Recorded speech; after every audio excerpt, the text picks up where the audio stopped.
All right, I'm going to read for about 30 minutes. Here's the book. Kokoro by Natsume Soseki. Chapter 13. People thronged all around us, and every face was happy. At last, we made our way through them and arrived in a wooded area that had neither blossoms nor crowds, where we could resume the conversation.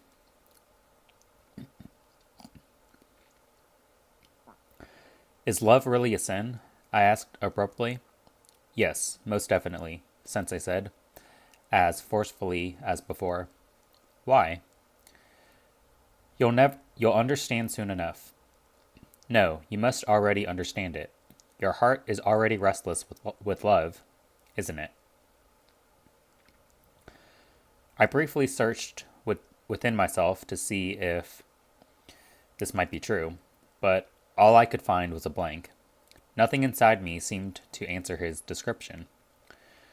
There's no object of love in my heart, Sensei. Believe me, I'm being perfectly honest with you. Ah, but you're restless precisely because there's no object, you see. You're driven by the feeling that if only you could find that object, you'd be at peace. I don't feel too restless right now. You came to me because of some lack you sensed, didn't you? That may be so, but that isn't love. It's a step in the direction of love. You had the impulse to find someone of the same sex as the first step toward embracing someone of the opposite sex. I think the two things are completely different in nature. No, they're the same. But I'm a man, so I can't really fill your need. Besides, certain things make it impossible for me to be all you want me to be. I feel for you, actually. I accept that your restless urge will one day carry you elsewhere. Indeed, I hope for your sake that will happen. And yet, I felt strangely sad. If you really believe I'll grow apart from you, Sensei, then what can I say? But I've never felt the slightest urge. He wasn't listening. You must be careful, he went on, because love is a sin. My friendship can never really satisfy you, but at least there's no danger here. Tell me, do you know the feeling of being held fast by a woman's long black hair? I knew it well enough in my fantasies, but not from reality. But my mind was on another matter. Sensei's use of the word sin made no sense to me, and I was feeling a little upset. Sensei, please explain more carefully what you mean by sin. Otherwise, I'd prefer not to pursue this conversation until I've discovered for myself what you really mean.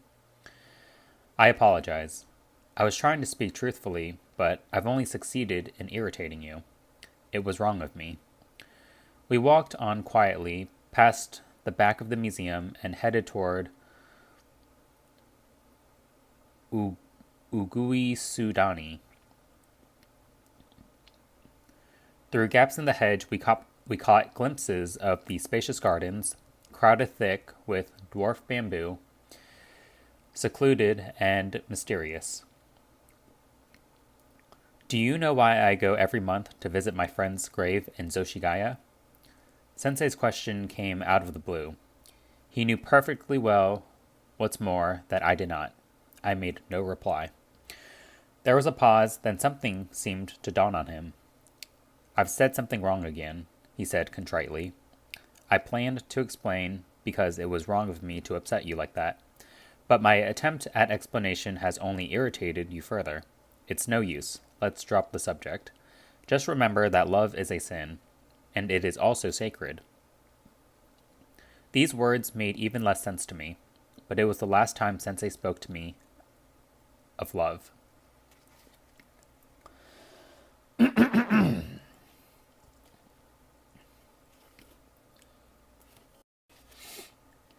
Chapter 14. Being young, I was prone to blind enthusiasms, or so Sensei apparently saw me. But conversing with him seemed to me more beneficial than attending classes. His ideas inspired me more than the opinions of my professors.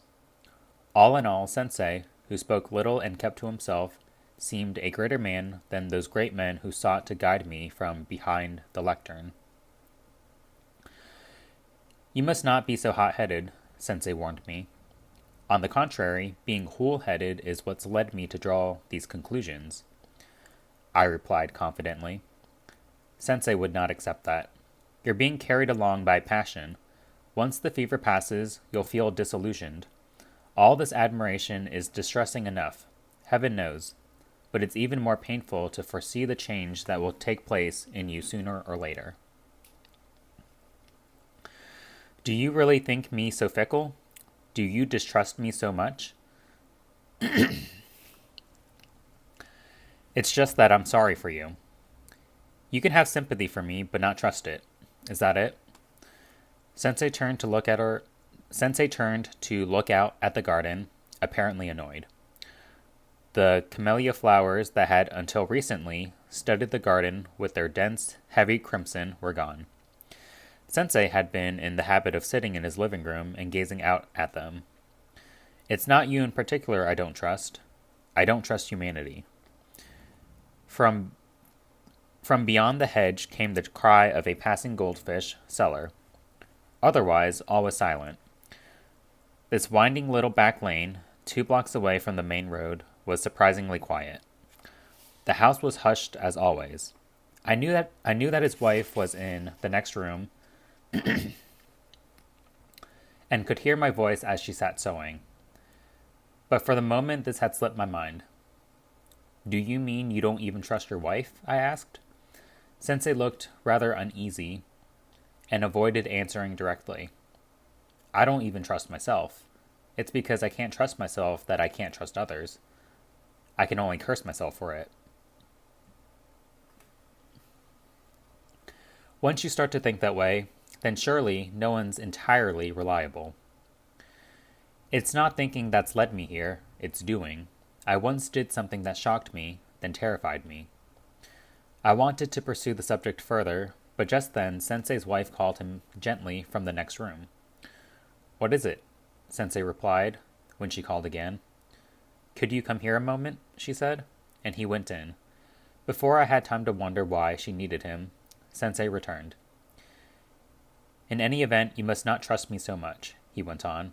You'll regret it if you do. And once you feel you've been deceived, you will wreak a cruel revenge. What do you mean? The memory of having sat at someone's feet will later make you want to trample him underfoot. I'm trying to fend off your admiration for me, you see, in order to save myself from your future contempt. I prefer to put up with my present state of loneliness rather than suffer more loneliness later. We who are born into this age of freedom and independence and the self must undergo this loneliness. It's the price we pay for these times of ours. Sensei's mind was made up, I could see, and I found no words to answer his conviction.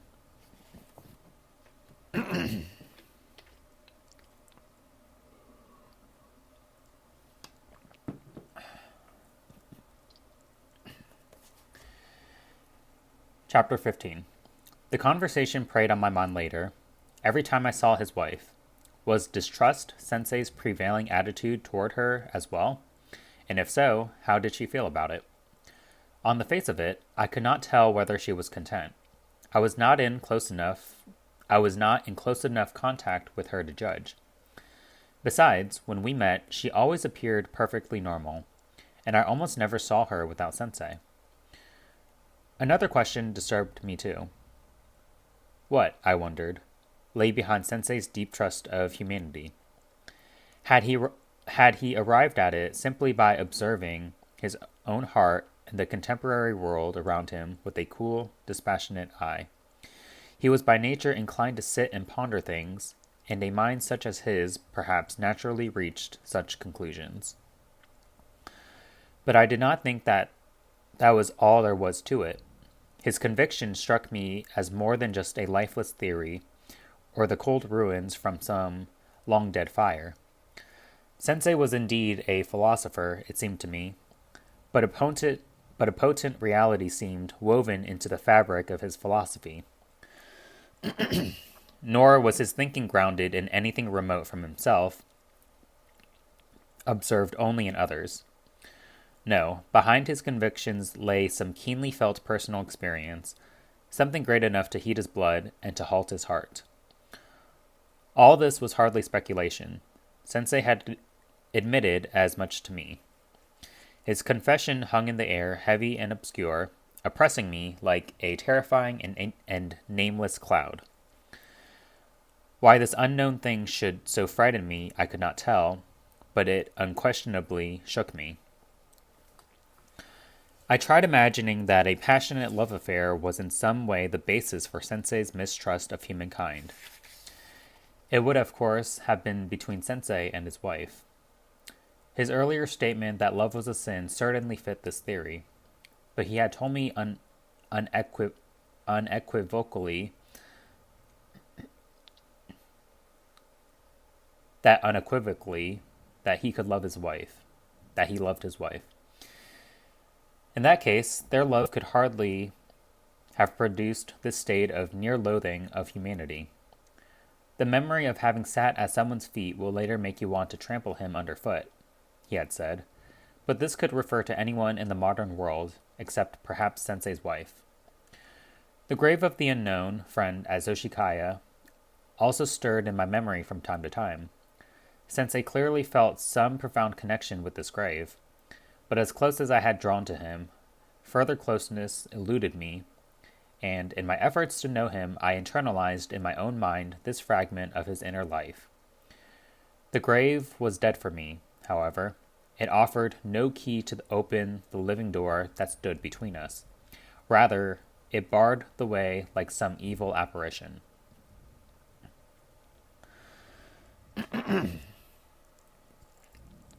My mind was mulling all this over when I found another chance to talk to Sensei's wife. It was during that chilly time of autumn when you are suddenly aware of everyone hurrying against the shortening days. In the past week, there had been a series of burglaries in Sensei's neighborhood, all in the early evening. Nothing really valuable had been stolen, but something had been taken from each house, and Sensei's wife was uneasy. One day she was facing an evening alone in the house. Sensei was obliged to go off to a restaurant with 2 or 3 others to attend a dinner for a friend from his hometown who had a post in a provincial hospital and had come up to Tokyo. He explained the situation to me and asked me to stay in the house with his wife until he returned. I immediately agreed.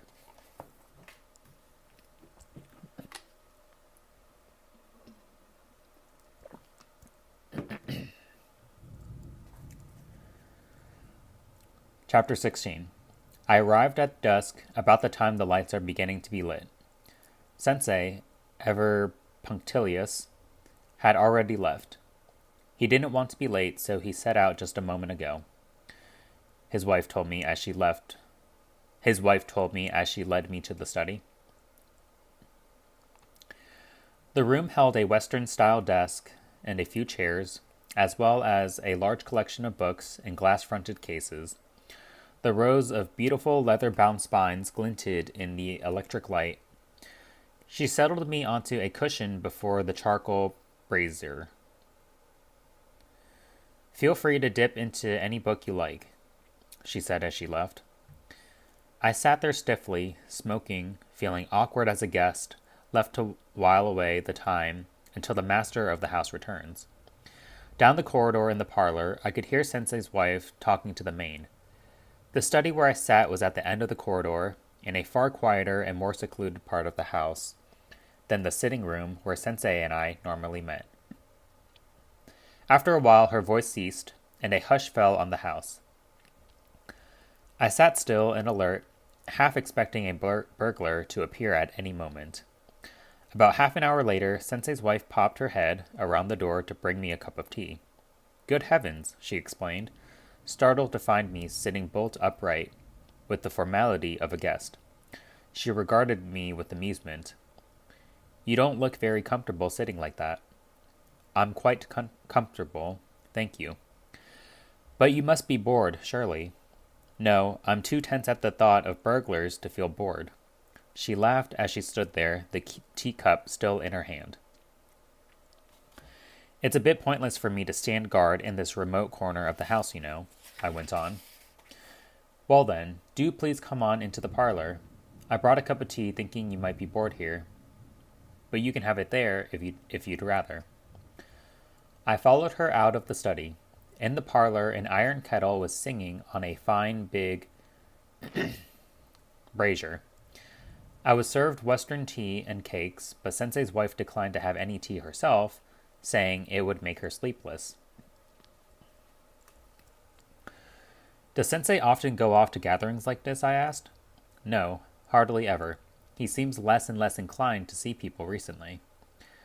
She seemed unworried, so I grew bolder. "You're the only exception, I suppose." "Oh no, he feels that way about me too." "That's not true," I declared. "You must know perfectly well it's not true." "Why?"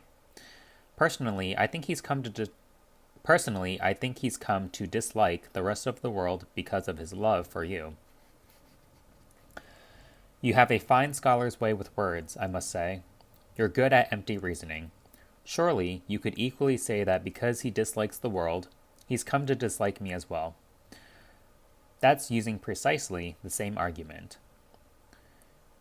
"You could say both, true, but in this case, I'm the one who's right."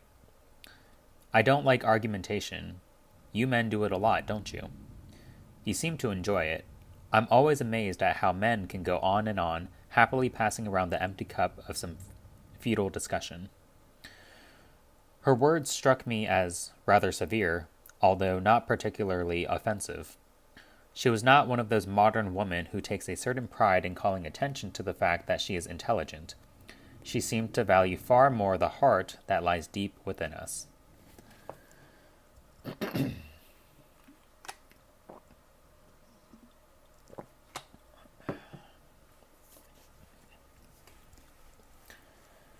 Chapter 17. There was more I wanted to say, but I held my tongue for fear of seeming to be one of those argumentative types. Seeing me gazing silently into my empty teacup, she offered to pour me another, as if to soothe any possible hurt feelings. I passed her my cup. "How many?" she asked, grasping a sugar cube with a strange-looking implement, and lifting it coquettishly to show me. "1, 2. Though not exactly flirting with me, she was striving to be charming, so as to erase her earlier strong words.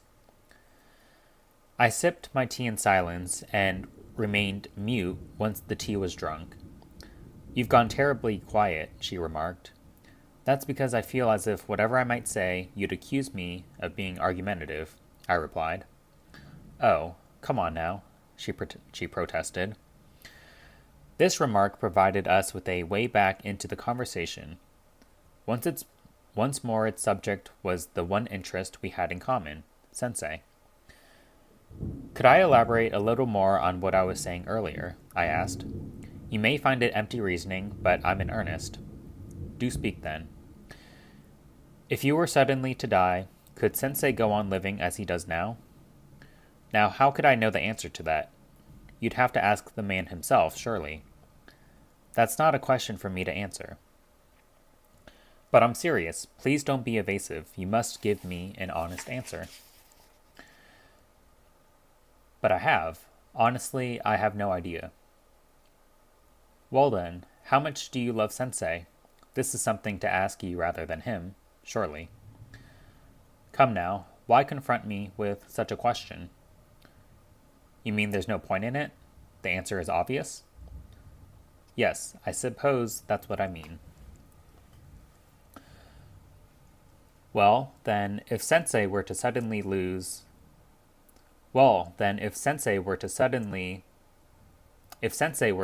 to lose such a loyal and loving wife, what would he do? He's disillusioned with the world as it is. What would he do without you? I'm not asking for his opinion, I'm asking for yours. Do you feel he would be happy? I know the answer from my own point of view, though I am not sure whether he would see it the same way. Put simply, if Sensei and I were separated, he would be miserable. He might well be unable to go on living. This sounds conceited of me, I know, but I do my best to make him happy. I even dare to believe no one else can make him as happy as I can. This belief comforts me. Well, I think that conviction would reveal itself in Sensei's heart as well. That's another matter altogether. You're claiming that Sensei dislikes you? I don't think he dislikes me personally. He has no reason to. But he dislikes the world in general, you see. In fact, these days, perhaps he dislikes the human race. In that sense, given that I am human, he must feel the same way about me. At last, I understood what she had been saying about his feelings for her.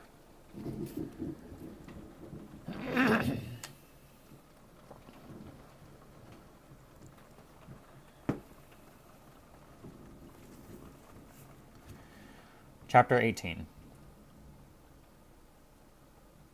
Her perspicacity impressed me. It also intrigued me to observe how her approach to things was unlike that of a traditional Japanese woman, although she almost never used the currently fashionable language. In those days, I was just a foolish youth with no real experience with the opposite sex. Instinctively, I dreamed about women as objects of desire, but these were merely vague fantasies with all the substance of a yearning for the fleeting clouds of spring.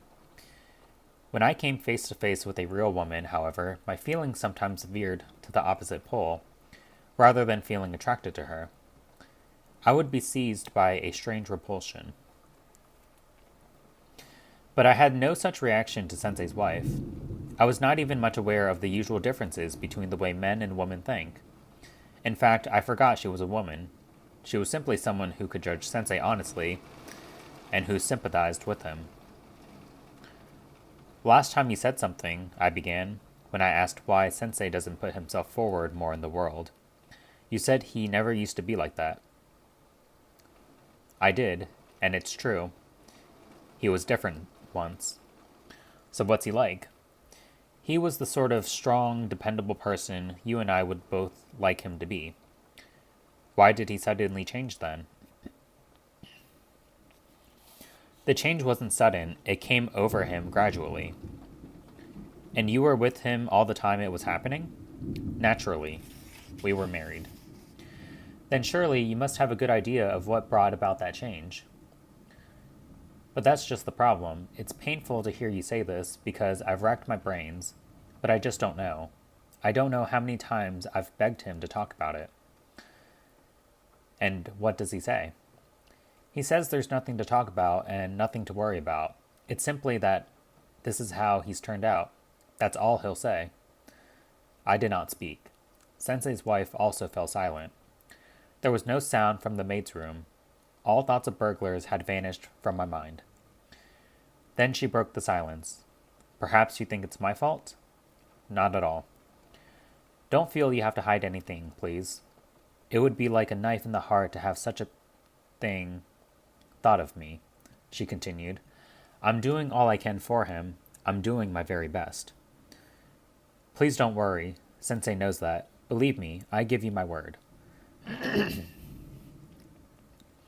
She took up the fire tongs and sat smoothing the ash in the brazier. Then she poured water from the jug into the iron kettle, immediately quieting its singing. I finally couldn't stand it anymore and said to him, "If there's any fault in me, then please tell me honestly. If I can correct it, I will." And he replied, "You don't have any fault. The fault is in me." When I heard that, it made me unbearably sad. It made me cry. And I longed more than ever to know how I might be to blame. Tears brimmed in her eyes.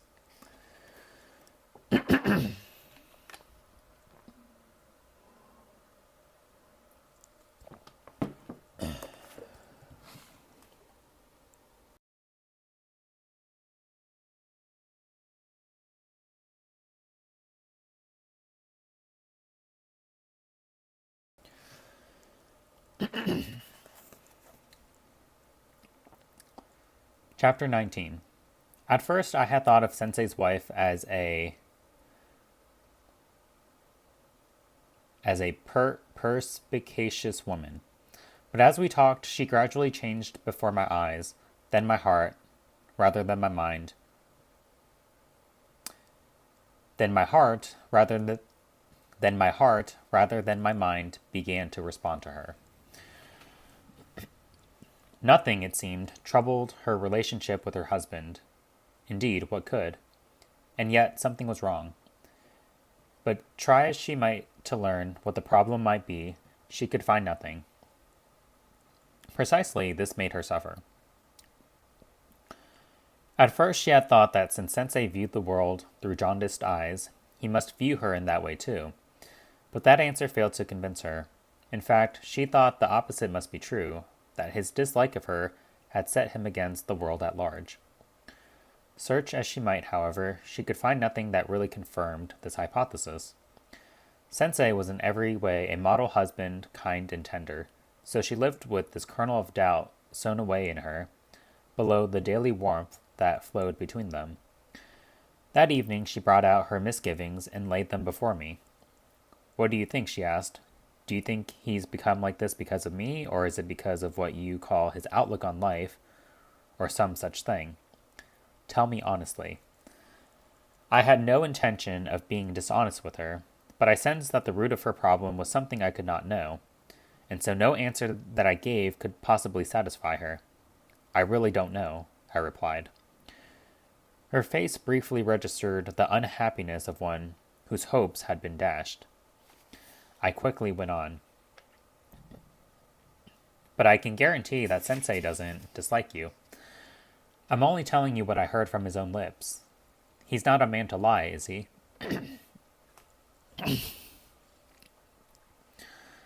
She made no reply at first, then said, "Actually, I've thought of something." "You mean something to do with why he's become like this?" Yes, if it really is the case. Yes, if it really is the cause, then I can cease to feel responsible, and that in itself would be such a relief." "What is it?" She hesitated, fixing her gaze on the hands in her lap. "I'll tell you, and you must be the judge, please." "I will if it's within my power to do so, certainly." "I can't tell you everything. He'd be angry if I did. I'll just tell you the part that wouldn't make him angry." I swallowed tensely. When Sensei was a university student, he had a very close friend. This friend died just as they were about to graduate. It was all very sudden. She lowered her voice to a whisper. Actually, it wasn't from natural causes. Her tone provoked me to ask how he had died. This is as much as I can say, but that's when it began. After that, Sensei's personality slowly changed. I don't know why his friend died, and I don't think Sensei does either. But seeing how he began to change afterward, somehow I can't help feeling that perhaps he may have known something after all. Is it this friend's grave in Zoshigaya?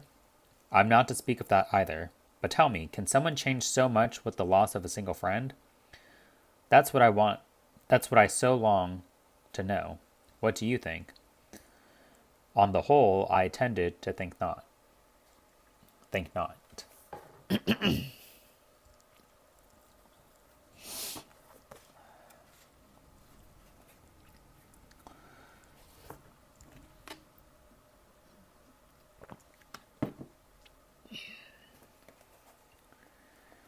I tried to comfort Sensei's wife as much as my understanding of the facts allowed, and she in turn seemed to be very comforted.